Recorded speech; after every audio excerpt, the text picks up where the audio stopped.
धक धक कर रहा था 30,000 लोगों का दिल। चेन्नई ने फंसा लिया था मैच, गुस्से से लाल हो चुके थे कोहली, लेकिन जिस खिलाड़ी को की जा रही थी बाहर करने की तैयारी, उसी ने आखिरी ओवर में पलट दिया खेल। अपने दम पर चेन्नई को रौंदते हुए प्लेऑफ्स में पहुंची कोहली की आरसीबी। रोमांचक मैच में हुआ हाई वोल्टेज ड्रामा। सांसें थाम देने वाले मैच में सीएसके को आरसीबी ने दी मात, धोनी का सपना चकनाचूर। आरसीबी की प्लेऑफ में धांसू एंट्री, चौथे नंबर पर किया कब्जा। आखिरी ओवर में पलटी बाजी, हार के बाद निकले थाला के आंसू।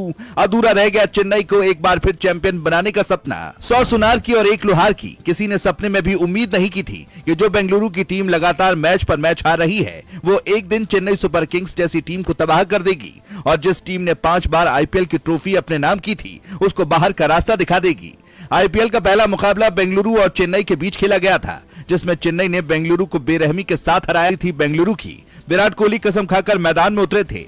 18 नंबर की जर्सी और 18 मई की तारीख हमेशा से विराट कोहली को पसंद आई है। विराट कोहली के लिए 18 मई की तारीख ने हमेशा चमत्कार किया है, और इस मुकाबले में भी विराट ने तूफानी अंदाज में बल्लेबाजी की और चेन्नई के हर एक गेंदबाज को कहीं का नहीं छोड़ा। मैच हारने के बाद कप्तान ऋतुराज गायकवाड़ ने क्या कुछ कहा, उसके बारे में आपको बताते हैं, मगर पहले जान लेते हैं कि कैसे बेंगलुरु ने आईपीएल के इतिहास को पलटने का काम कर दिया। याद होगा कि लगातार शुरुआत में बेंगलुरु की टीम हार रही थी और ऐसा लगने लगा था कि आरसीबी की टीम तो हारने के लिए ही बनी है। किसी भी खिलाड़ी का बल्ला नहीं चल रहा था। विराट कोहली अकेले कमाल कर रहे थे, लेकिन जब बेंगलुरु की टीम फॉर्म में आई तो क्या गजब की फॉर्म में आई। इसी का नतीजा है कि जो सपना था वो पूरा हुआ और रॉयल चैलेंजर्स बेंगलुरु ने लगातार 6 मैच जीतकर आईपीएल प्लेऑफ में एंट्री कर ली। आरसीबी ने आईपीएल के करो और मरो के मैच में चेन्नई सुपर किंग्स को 27 रन से हराकर चौथे नंबर पर रहते हुए प्लेऑफ का टिकट हासिल किया। एम चिन्नास्वामी स्टेडियम में खेले गए इस हाई स्कोरिंग मैच में आरसीबी के बल्लेबाजों ने बड़ा स्कोर बनाया। मुकाबले में शुरुआत से ही ऐसा लग रहा था कि आरसीबी जीतने के लिए ही खेलने के लिए उतरी है। चेन्नई की तरफ से ढीली गेंदबाजी की गई, जिसका फायदा बेंगलुरु को अच्छी शुरुआत के तौर पर मिली। विराट कोहली और डुप्लेसी ने शानदार बल्लेबाजी करते हुए चेन्नई के गेंदबाजों पर दबाव बनाया, और उसके बाद मिडिल ऑर्डर में जो भी बल्लेबाज आया उसने चेन्नई के गेंदबाजों की जमकर धुनाई की।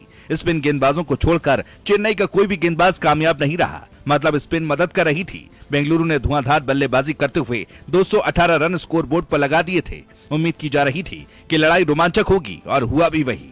हालांकि शुरुआत में ही चेन्नई सुपर किंग्स को पहला झटका लगा और कप्तान आउट हुए, मगर इसके बाद क्या कमाल की गेंदबाजी बेंगलुरु की तरफ से देखने को मिली। नियमित अंतराल में बेंगलुरु की तरफ से गेंदबाजों ने विकेट क्वालिफाई कर लिया। बता दें कि पहले ही चेन्नई के पास 14 अंक थे, लेकिन इस मुकाबले को जितने अंतर से जीतना था, बेंगलुरु ने उतने ही अंतर से इस मुकाबले को अपने नाम किया। धोनी का कोई भी माया जाल काम नहीं आया। ऋतुराज गायकवाड़ जिस तरह की कप्तानी इस मैच में कर रहे थे, वो निराश करने वाली थी। ना तो गेंदबाजों का अच्छा इस्तेमाल कर सके और ना ही खुद बल्लेबाजी कर पाए। सचिन, रविंद्र और जडेजा ने कुछ हद तक चेन्नई की लाज बचाई, लेकिन धोनी भी 110 मीटर का छक्का लगाने के बाद भी चेन्नई की हार नहीं टाल पाए। बता दें कि हार के बाद सीएसके का 11वीं बार प्लेऑफ में पहुंचने का सपना टूट गया। हार के बाद चेन्नई के कप्तान गायकवाड़ ने कहा कि हमने खराब बल्लेबाजी की, जिसकी वजह से हार मिली।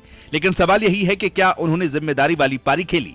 इसका जवाब है नहीं। दोस्तों, बात अगर आखिरी ओवर की करें तो इसमें काफी कुछ हुआ। यश दयाल जो लगातार महंगे साबित हो रहे थे, उन्होंने आखिरी ओवर में बाजी पलट दी। दयाल ने मैच के आखिरी ओवर में 7 रन खर्च कर 1 विकेट लेकर मैच आरसीबी की झोली में डाल दिया। दोस्तों, आपको क्या लगता है, क्या इस बार आरसीबी चैंपियन बन सकेगी? कमेंट में बताएं।